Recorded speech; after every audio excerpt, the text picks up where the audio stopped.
You've lived in the same house for 20 years. You know which step creaks at night. You know exactly how the light hits the kitchen at 7 a.m., and you haven't left.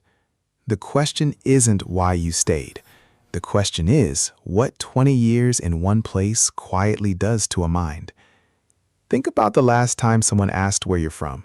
You answered without thinking, because it's the only answer you've ever had. For many people, staying this long wasn't a grand decision. It was a series of non-decisions. Life happened, time moved, the house stayed the same. But something else happened too. The house became more than a place. It became a structure inside your mind. Your identity quietly wrapped itself around those walls. The neighborhood became your social boundary. The familiar faces became your whole map of belonging. And on the days you thought about leaving, something heavier than comfort stopped you. Something you may not have had a name for. You're not weak for staying. You're not lacking ambition. You're not broken. What you are experiencing is one of the most well-documented patterns in human psychology.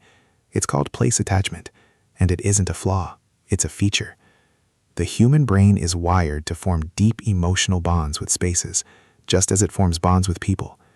In environments where survival depended on knowing your territory, the brain rewarded deep familiarity. Staying was often the safer, smarter choice. Your brain hasn't forgotten that. Here's what's actually happening inside you. Every time you navigate your home, even half asleep, you're running what neuroscientists call cognitive maps, mental representations of space stored deep in the brain. After 20 years, your map isn't just detailed, it's deeply encoded. It's part of how you process the world. When you first moved into a space, your brain was working hard. Every room was a problem to solve, every corner unfamiliar. Your nervous system stayed slightly elevated, alert, scanning. Over years, that alertness settled. The space became what psychologists call low cognitive load. Your brain stopped spending energy on it, and that saved energy went elsewhere, to thought, to creativity, to presence. Familiarity equals cognitive rest, and the brain, like any system, gravitates towards rest. But rest has a cost, and that cost is worth understanding. The first thing to understand is this. You're probably not attached to the house. You're attached to the self that lives inside it, the version of you that knows every corner, every smell, every season of that place. Ask yourself, what does this house actually represent, and can that thing survive outside these walls? The second thing, the brain can't always tell the difference between safe and stuck. Familiar environments suppress the brain's novelty detection circuits, the same circuits linked to motivation and growth.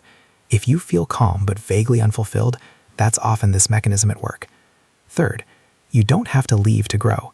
Even small spatial changes, rearranging a room, a new route to a familiar place, reactivate the parts of the brain responsible for learning and adaptation.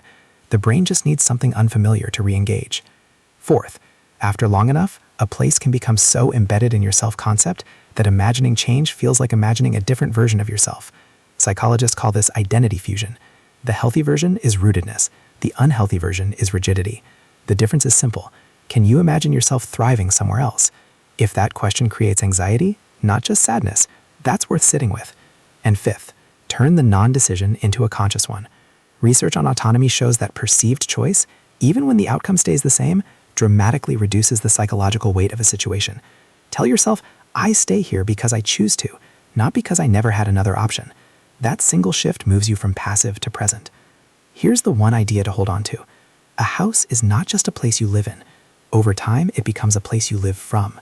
It shapes your expectations, your sense of normal, your emotional baseline. It becomes the lens through which you see everything outside of it. And so the real work isn't about whether you stay or leave. It's about whether the lens is serving you, whether the place you live from is wide enough to hold the life you want. 20 years is a long time, long enough to know a place completely, long enough to become someone inside it. There's nothing wrong with that. Rootedness is a kind of intelligence the modern world doesn't value enough. But there's a difference between a home that holds you and a home that quietly contains you.